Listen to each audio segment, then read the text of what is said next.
distinguished guests, family, friends, members of the public, welcome to the celebration of life for the Honorable Ed Broadbent.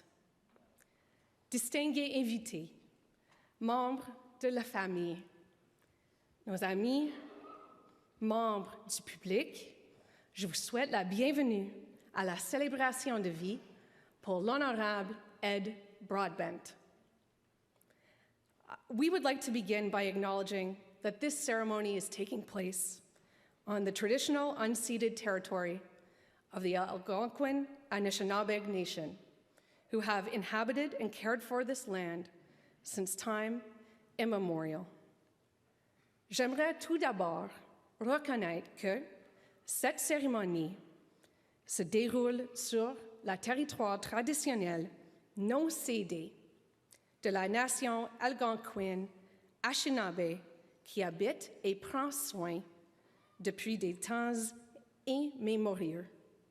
And I would like now to invite Elder Claudette Commanda to offer an Anishinaabe prayer of honor. Amy Ya Win.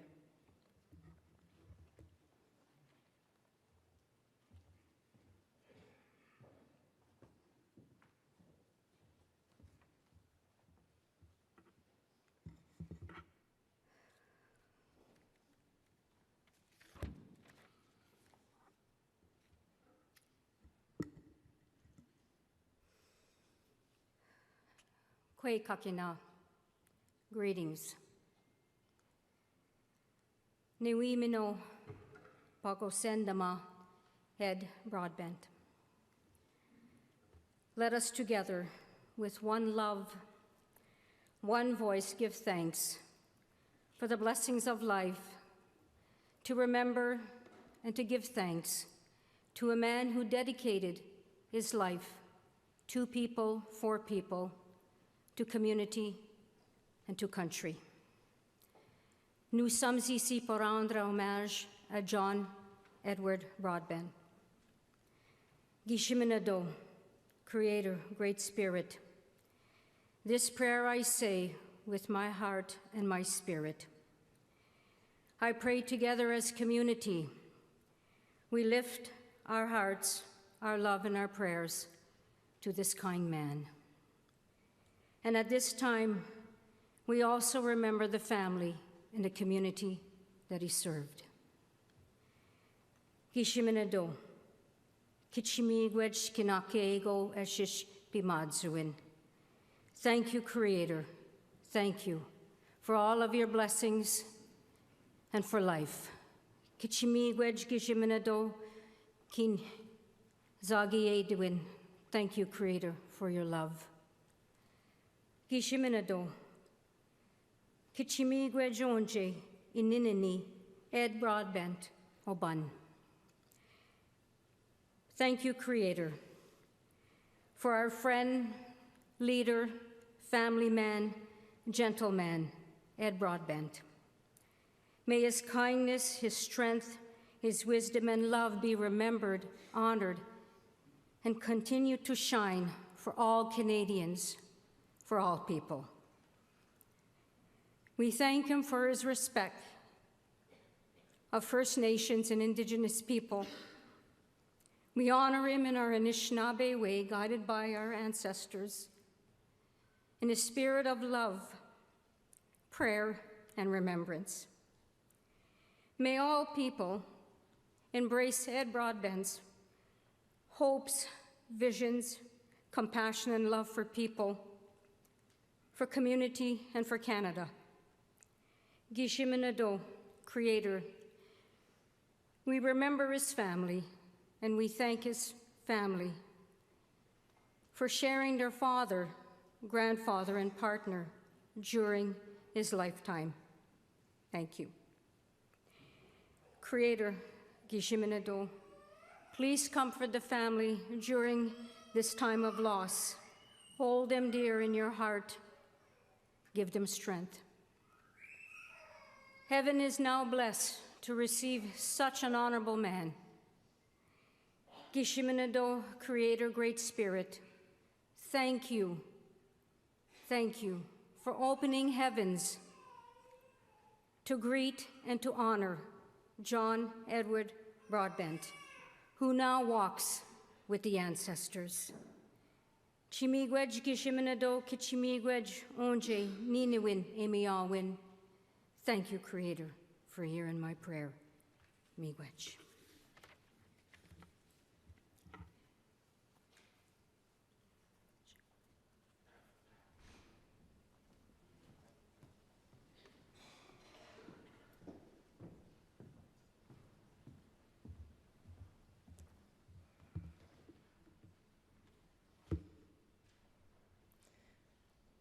Merci, aîné, Commanda, pour vos paroles très touchantes et l'amitié que vous avez témoignée à la famille Broadbent pendant des années. Mon nom, c'est Jen Hassam et je suis la directrice générale de l'Institut Broadbent. Et je serai votre maîtresse de cérémonie aujourd'hui. It is an honor and a deeply personal moment for me to be here today. Ed was not just a mentor, but also a friend. His seemingly endless capacity for compassion made him a guiding light in our country and for so many personally. So, as we gather today to celebrate his remarkable life and his legacy, we will remember the profound impact he had on Canada and on so many individuals. Ed's passion for social democracy was matched only by his love for life's many joys, whether it was movies or books, particularly books penned by Canadian authors, classical music, and spending quality time with those who he loved. Today's ceremony is a tribute to a life well lived, and a man who also has an extraordinary dedication to public service throughout his entire life. This is a heartfelt gathering of those who admired and loved Ed. And this is an opportunity for all of us to share memories and celebrate a man whose ideals and decency continue to inspire. And we hope that his memory will help guide us to a more equitable society. La cérémonie aujourd'hui réunit la famille, les amis, les collègues et les gens de tous les horizons qui rendront hommage à M. Broadbent. Des artistes canadiens nous présenteront des œuvres musicales qui reflèteront son amour de la musique classique. I now invite Jagmeet Singh, leader of the New Democratic Party of Canada, for whom Ed was an invaluable mentor and friend. His address will be followed by Brian Topp, chair of the board of the Broadbent Institute, and the Honorable Wab Kinew, Premier of Manitoba. Mr. Singh.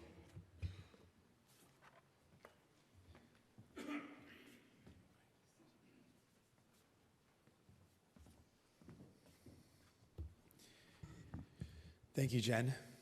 I want to acknowledge all the folks that are here today. This is an incredible showing of love and support for a great man. And I also want to acknowledge what an incredible honor it is for me to share some words with you today.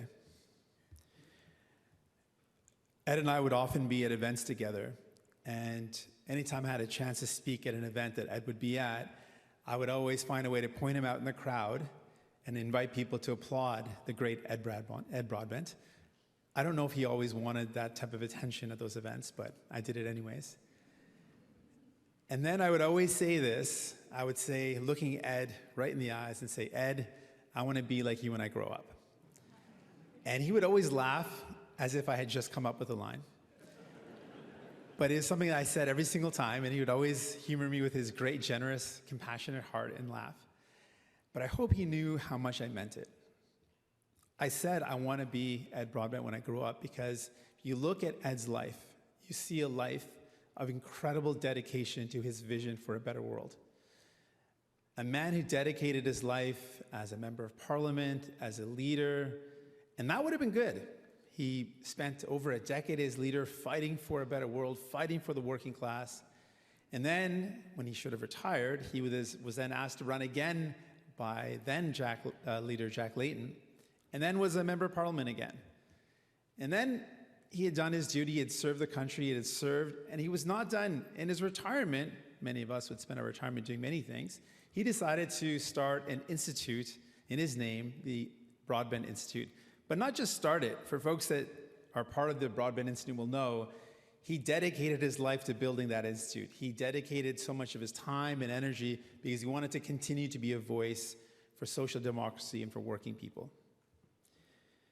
He spent his whole life fighting for people, for fighting for justice, fighting for that fair world.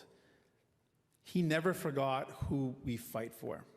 He made it very clear. Job of government, the job of elected people is a fight for the vulnerable, not to protect the powerful. He would never tell Canadians that our country is broken. He would say that Canada ought to and can do so much more and be so much better when it comes to building that fair world. He believed very strongly that government was a force for good, that it should protect people, it should lift up people. He believed fundamentally that we're better off when we take care of each other. Ed Broadbent croyait qu'il fallait utiliser le pouvoir du gouvernement pour faire le bien, pour s'attaquer aux plus puissants et protéger les plus vulnérables. Il ne se contentait pas d'être la conscience du Parlement, il voulait être Premier ministre. Il ne s'en faisait pas de faux débats selon lesquels il faut choisir entre respecter ses principes et gagner les élections. Il pensait qu'il fallait faire les deux. Alors que nous pleurons la mort de Ed Broadbent, nous nous engagions également à poursuivre son œuvre, l'héritage qu'il nous laisse et la conviction que le Canada peut et doit faire mieux. I want to talk about that generosity of spirit of Ed Broadbent. I remember when I first became leader, I was told I could give him a call, which was pretty intimidating to call this living legend, to call Ed Broadbent the third leader of the New Democratic Party. But I was told I could call him and ask him for advice, and I asked him. And he also offered me, he said, if you ever need help, don't hesitate to call. And I didn't, and I can tell you every single time I called, he said yes. Anytime I needed help, he said yes, whether it was campaigning, whether it was for advice, he was always there for me. But as a new leader that maybe didn't fit the image of what people thought of when they thought of a national federal leader, I remember in particular after winning the by-election in Burnaby, we were thinking about who would do the introduction for the first time that I would officially be a leader and as also a member of parliament. And Ed Broadbent did that, and he made it clear with his respect that he commanded, someone not just respected by New Democrats, but all Canadians, he made it clear that I belonged. And I'll always be eternally thankful for that. He made it clear that New Democrats didn't have to enter into the false debate of whether we could keep our values and our principles or pursue power. He said we need to do both. People need us to do both. They need us to remain true to our values, but also to be in a position to make life better for working people. One of our final conversations came right after he had released his book. He told me that he was proud of the work that we were doing. He's proud of the fact that we brought in dental care, that this is continuing the legacy of Tommy Douglas, making sure we provided real support to real people. He wanted me to do a lot more and a lot faster. Very New Democrat of him. And he also wanted to make sure that I never let the Liberals off the hook. Also, very New Democrat of him. It's hard to believe I'll never have a chance to talk to him again, to hear his advice, to learn from his wisdom. We will miss him. We are so fortunate that he chose to spend his life in pursuit of his vision. and his hope for justice and fairness for all. We will never forget him. And Ed, we won't let you down. And you're still who I want to be when I grow up. Thank you.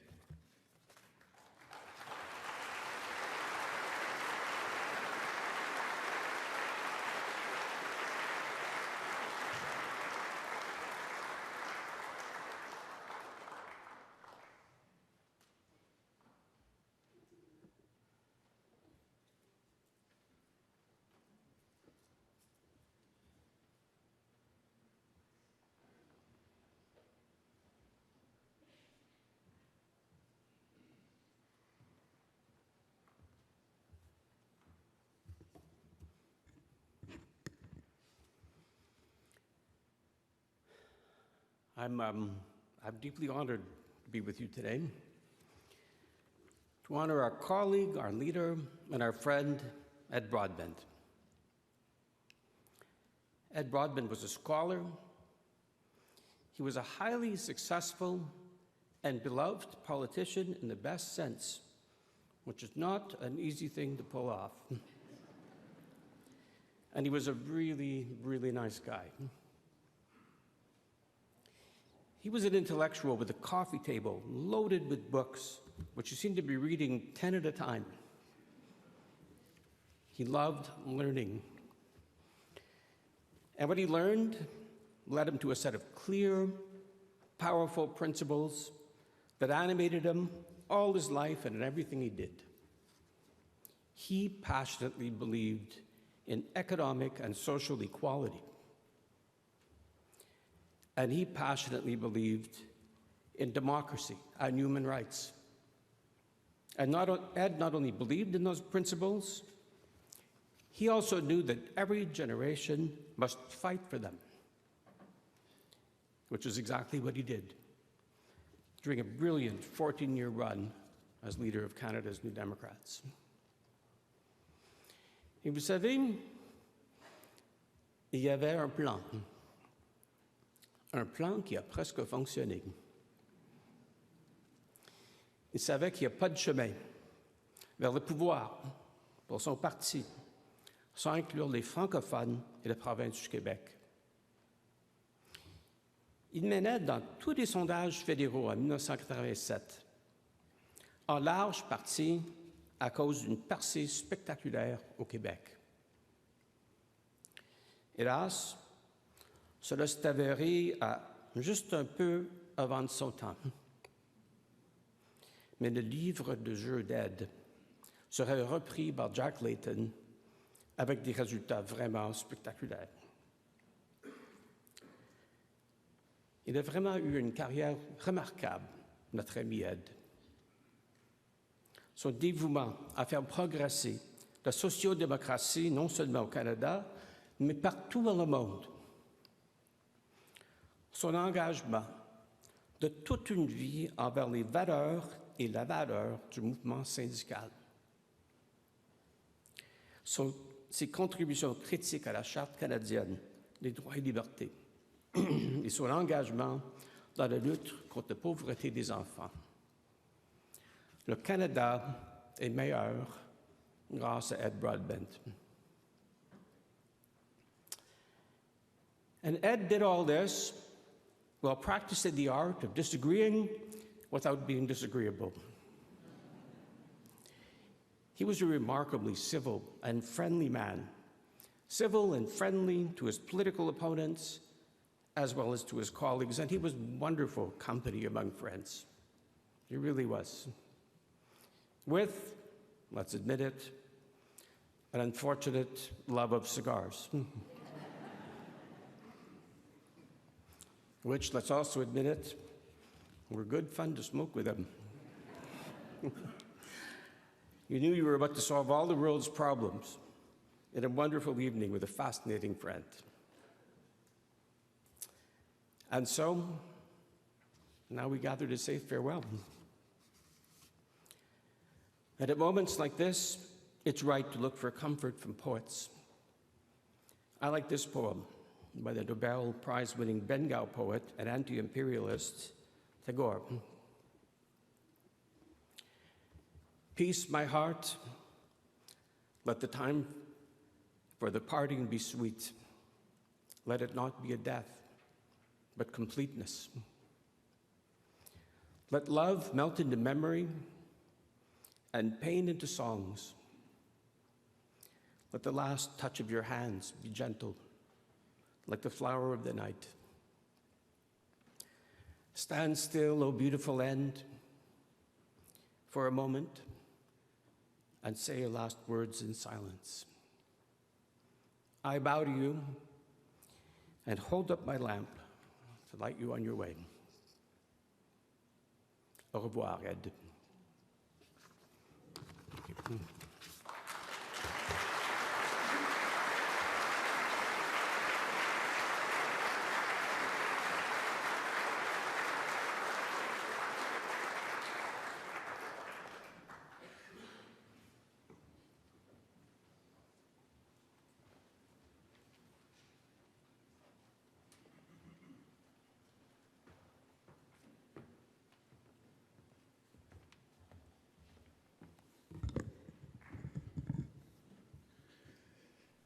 À la famille et aux amis de M. Broadbent, nous sommes de tout cœur avec vous. Je me joins aux autres à travers notre beau pays pour pleurer ce grand Canadien. After I lost the 2019 Manitoba election, Ed Broadbent was the first person to call me and tell me to stay on as leader. When we won in 2023, guess who was the first to phone?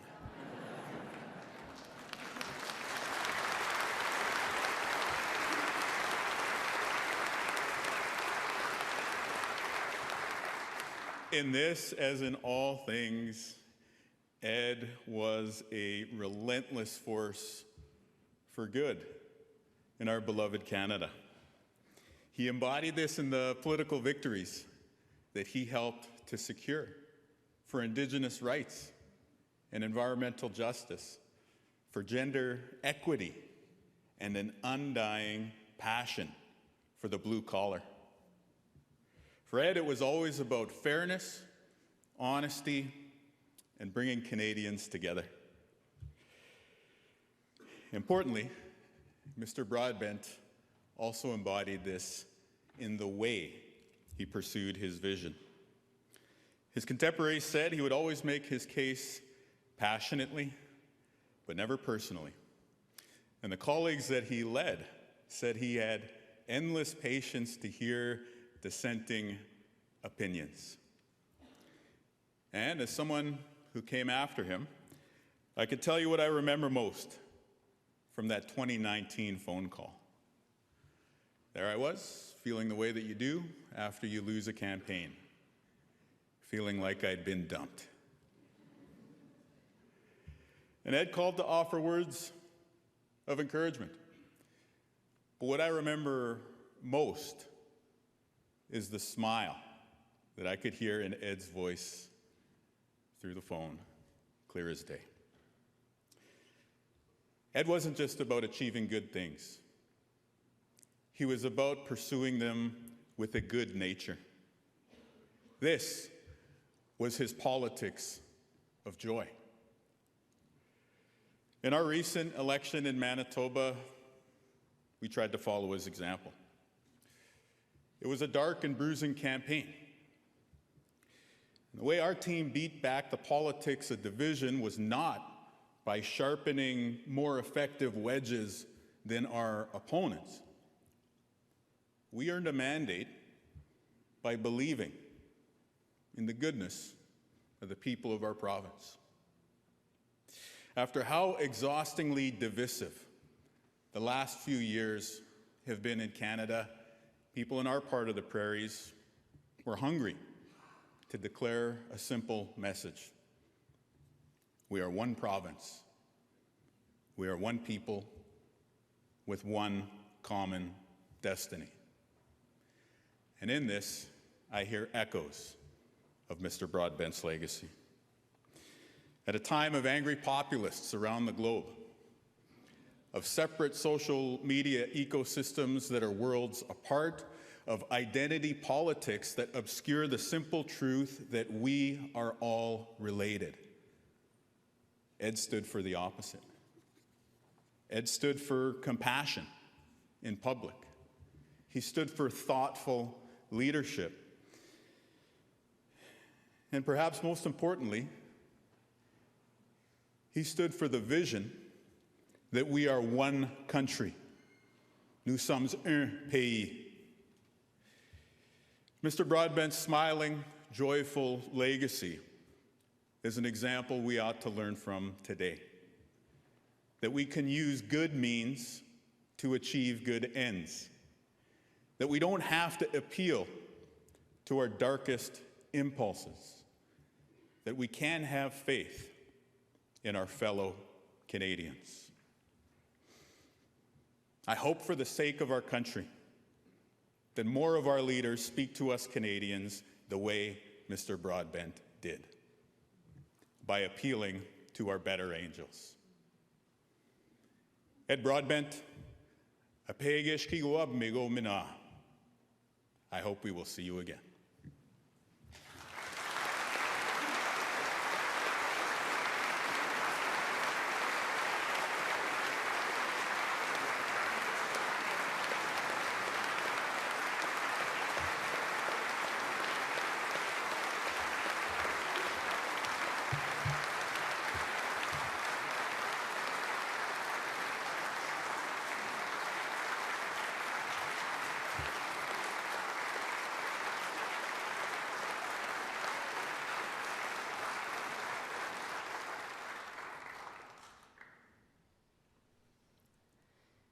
Wow.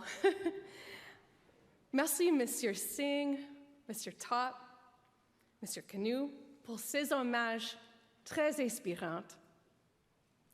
J'ai maintenant le plaisir de vous présenter la soprano Andriana Chuchman, l'organiste Matthew Larkin et des membres de l'Orchestre du Centre national des arts, sous la direction du chef de l'orchestre, Dinuk Vijay Ratna. Together, these multi-talented artists will perform Belzi, a Puccini piece which celebrates sure faith in love as well as in life. Ed would love this.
Merci pour cette magnifique prestation.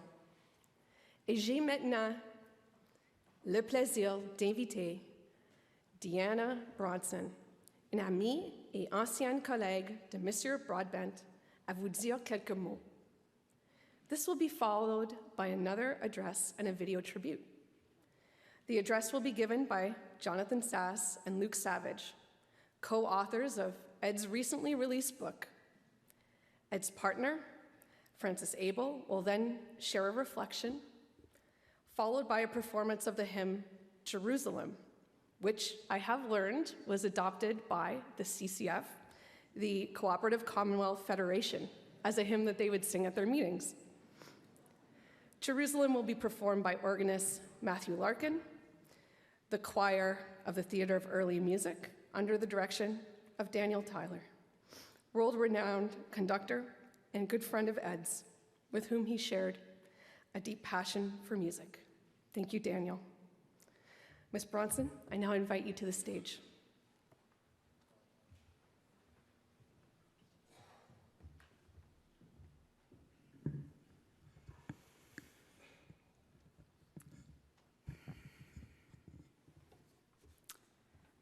J'ai connu Ed Broadbent lorsqu'il était président de Droit et démocratie, souvent appelé le Centre Broadbent.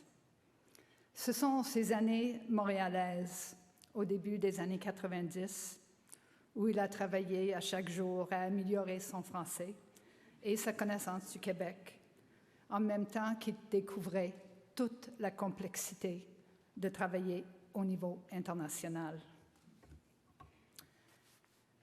Quel honneur de travailler à ses côtés. Nous étions une petite équipe, mais très passionnée, inspirée par cet homme plus grand que nature, qui n'hésitait pas à faire des blagues et qui faisait sentir à chaque personne qui était vraiment important à ses yeux. Et il l'était. Whether he was talking to factory workers in Bangkok, to indigenous leaders in Guatemala, to refugees facing gender persecution in their countries, to Fidel Castro, the Dalai Lama, or the receptionist, you felt important, respected, heard. And that didn't mean he was going to shy away from defending his ideas. Human rights are universal because all human beings are fundamentally equal. Economic, social, and cultural rights were as critical for democratic development as civil and political rights. And he worked hard to ensure that human rights were understood beyond partisan considerations. And even he brokered an agreement between the liberal, socialist, and conservative internationals on human rights. He was one of the first people to talk about human rights in relation to trade, back when NAFTA was being negotiated. Ed traveled on a diplomatic passport, and he had great access to political leaders in other countries. When he filled out forms to enter a country, if he thought he could get away with it, he put his profession as troublemaker. And he loved to say, "I am not a lawyer. I have many other faults." And often that would break the ice when he was beginning a dialogue on human rights. Ideas, principles, laughter, empathy, love. We shall remember him for all of this. Thank you.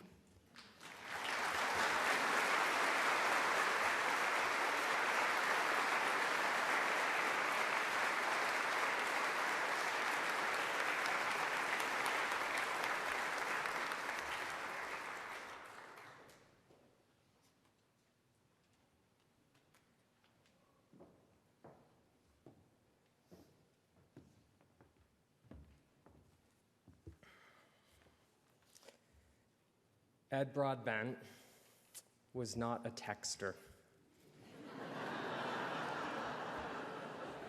When he wanted to talk to me, he called me. Many of these calls were to check up on my family.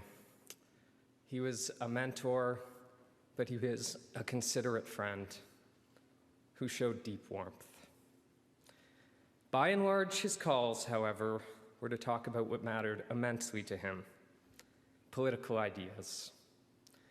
And I'll never forget my first cold call from Ed. I was in the food court of Toronto's Eaton Centre, and seeing his name on my screen, I quickly ducked into Sport Check, and I was immediately put on speakerphone. Ed and his then partner, the great socialist theorist Ellen Makesons Wood, launched immediately into debate. Jonathan, we have some notes on the piece on The Guardian you forwarded. For the next 45 minutes, wedged between tennis rackets and hockey sticks, I was engulfed in discussion about the Greek debt crisis. True to Ed, I remember his despair at the blunt force of austerity, about the inequitable costs that would be borne by working people. And I'm going to miss those calls. We just heard about Ed's inspiring work at Rights and Democracy. Less well known was his work as vice president of the Socialist International. There, Ed was engaged in important diplomatic efforts in Central America, advancing human rights, often in concert with social movements, against an imposing current of repressive US foreign policy. Ed wrote a piece in the Globe and Mail in 1986, and it's quite remarkable. This was at a time when many leaders of social democratic parties were retreating from their convictions. Not Ed. He wrote, and I quote, "The world of a politician is a world of light and shadow. Never merely pragmatic, it is always moral. When we talk about democracy, pluralism, religious freedom, tolerance, human rights, and self-determination, we are not giving voice to mere abstractions relevant only to a few nations. We are talking about human values and ideals that we believe desirable for all people, at all times, in all parts of our world." Thank you.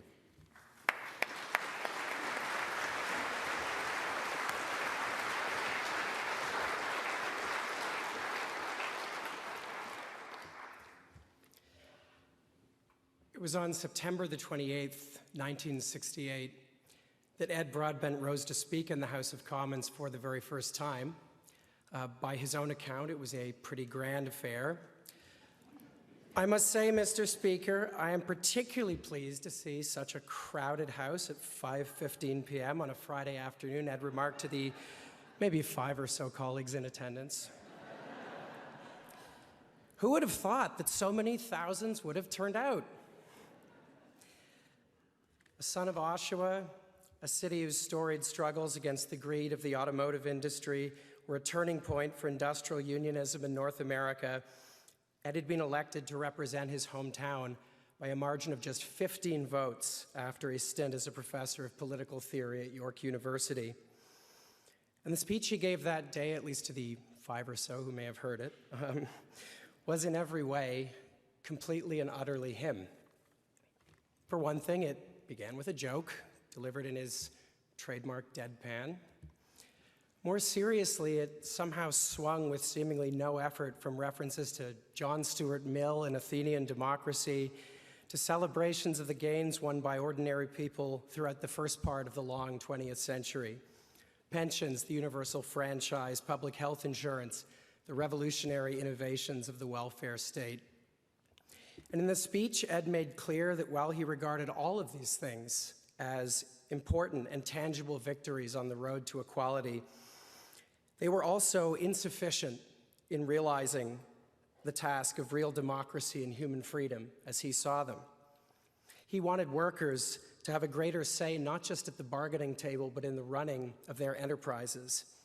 He argued that the kind of austere democracy that leaves entrenched the hierarchies of our society is not fully a democracy. And he concluded by calling for a seismic shift of power from the few at the top to the many below. As Jonathan has just so eloquently reminded us, Ed Broadbent was a democratic socialist in the truest and deepest sense. He was a populist intellectual for whom the world of the mind, represented in the likes of history, philosophy, and economics, was inexorably linked to a greater modern struggle for equality and for our collective freedom. It was to that struggle, above all else, to which he ultimately devoted his life. Thank you.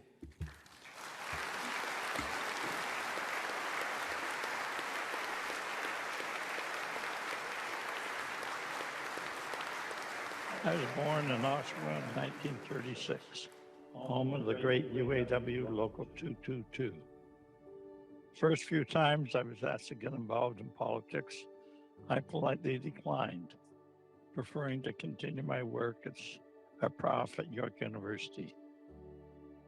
Going into politics just wasn't in the plan.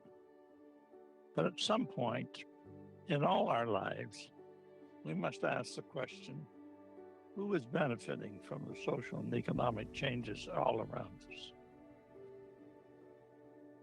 Our country is better because of Ed. He was a dynamic force, a tireless champion for justice, an adamant believer in a better tomorrow.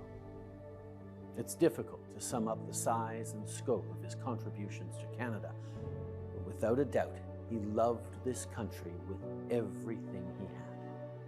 Ed comprenait que la démocratie, à son meilleur, peut nous unir.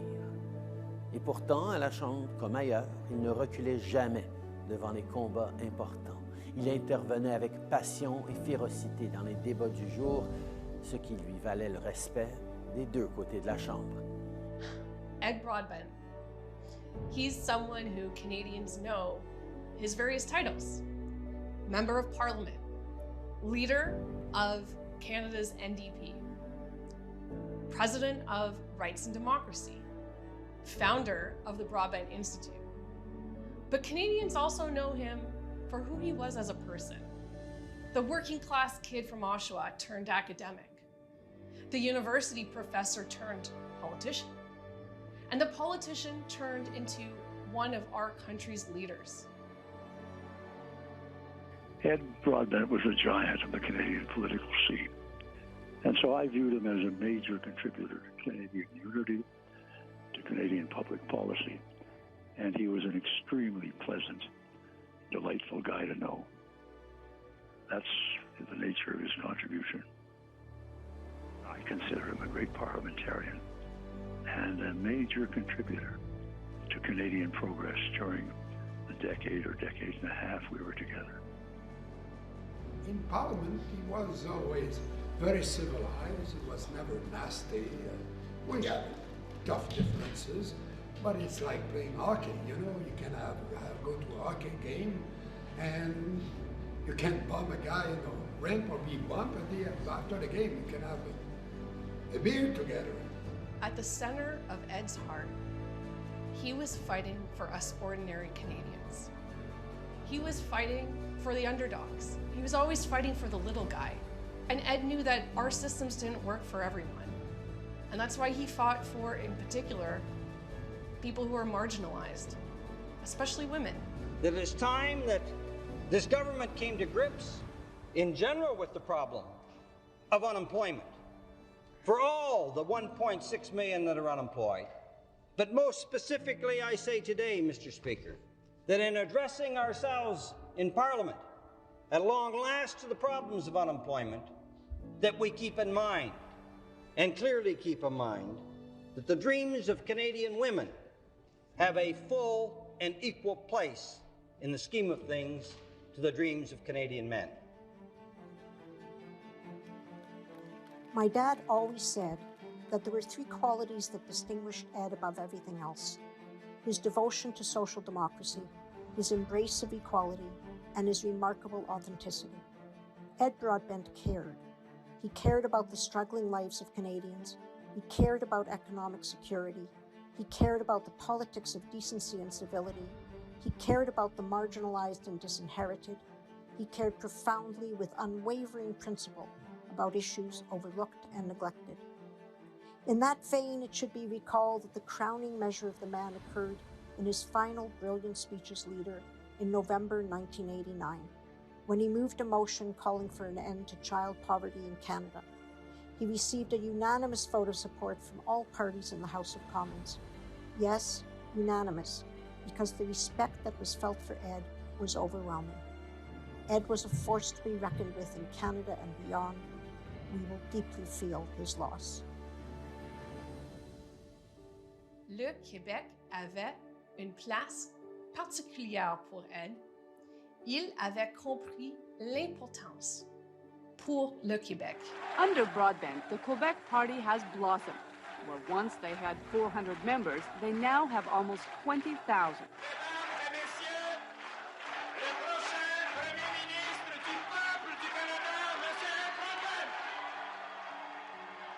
Ed's most significant contribution was his work on our country's constitution. Il s'est battu avec acharnement pour faire avancer notre pays et il a toujours fait preuve d'un grand sens de l'humour. Guess who's back? Ed's back.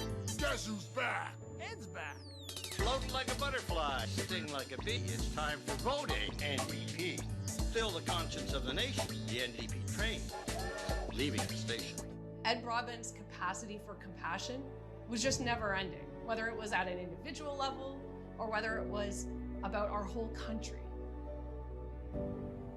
Love, give me an apple from a golden tree. Give me heart's ease and violets blue, and the love he gave me, I give to you.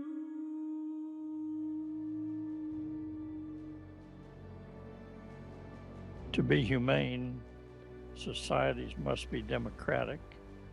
And to be democratic, every person must be afforded the economic and social rights necessary for their individual flourishing. On their own, political and civil freedoms are insufficient in the realization of that goal. I believed in 1968, and I believe today that political democracy is not enough. In the 21st century, the rebuilding of social democracy must be our task.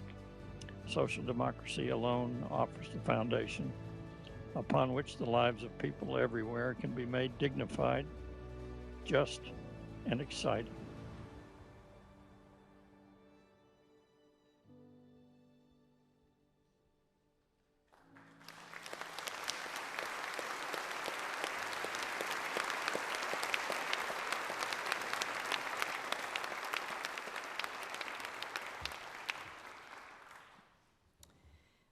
Canada was Ed's village. He loved to go about in this city where he had long established relationships with people who worked in grocery stores and bookstores, pharmacies, dry cleaners, restaurants. They all called him Ed. Beyond Ottawa, in Oshawa and in many parts of Canada, he rarely went anywhere without meeting someone who wanted to greet him, to shake his hand and to thank him. Many recalled a brief meeting years previously in a way that made it clear that the speaker felt that Ed was their friend then and now. I think this is a room full of people who feel that way. In public or in private, Ed had a remarkable capacity to extend empathy and good-humored support to strangers. He respected them, and he wanted to know what they thought. Then there was his strength. Like many of you, I've been missing Ed deeply. So, like you do, I took to looking up video clips of his various speeches and interviews over the years, just to see and hear him again. I found a wonderful speech that he made in early 2016. It was to the Broadbent Institute Summit. It was terrific, intelligent, erudite, funny, inspiring. Mostly he addressed the younger generation, bracingly. Ed gave that speech 2 months after he had lost a second wife to cancer. He nursed each of them, Lucille and Ellen, to the end. When he gave that speech, he must have been living with terrible, redoubled sorrow. Yet at the age of 80, he found the strength to bring the force of his intelligence and commitment to speak to current activists and to future movement leaders. That strength, forged from commitment and love, is a powerful legacy to the next generation. His other gifts were vision, a shining vision of how a future in which all the citizens of the world could have peace and security. And his joyful confidence in the power of the younger generation to make this happen. Ed's view was that social democracy did not occupy some most mushy middle ground, but rather it defined a principle-driven, practical approach to the steady building of a good society. This means containing corporate power and realizing political, economic, and social rights for all to create the conditions under which life could be not only endured, but above all enjoyed. He enjoyed the struggle, and he rejoiced in the gains. That is how Ed lived, and that is what I celebrate now as we come to terms with his death. À bientôt, Ed. Merci tout le monde.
To conclude today's ceremony, please continue to stand for a moment of silence, followed by the singing of our national anthem.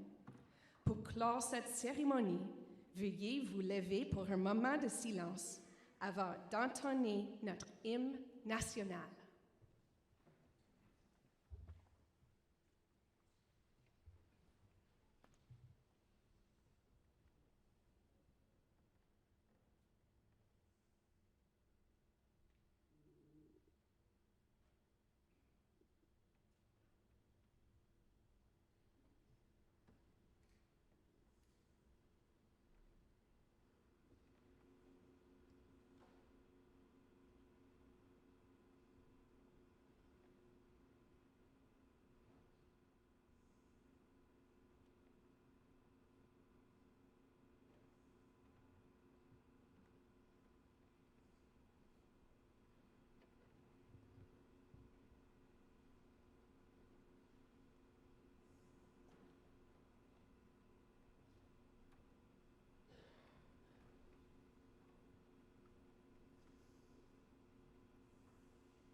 Thank you so much for joining with us today and sharing our love, our friendship, and our solidarity for Ed. He will be remembered as a great thinker whose kindness, compassion, and values, and of course his sense of humor, brought Canadians together. Merci à tous de vous être joints avec nous aujourd'hui. Le dévouement de M. Broadbent à la vie publique laisse un héritage durable, ayant fait progresser le Canada vers une société juste et plus inclusive. Au nom de toute la famille, encore une fois, merci et miigwech.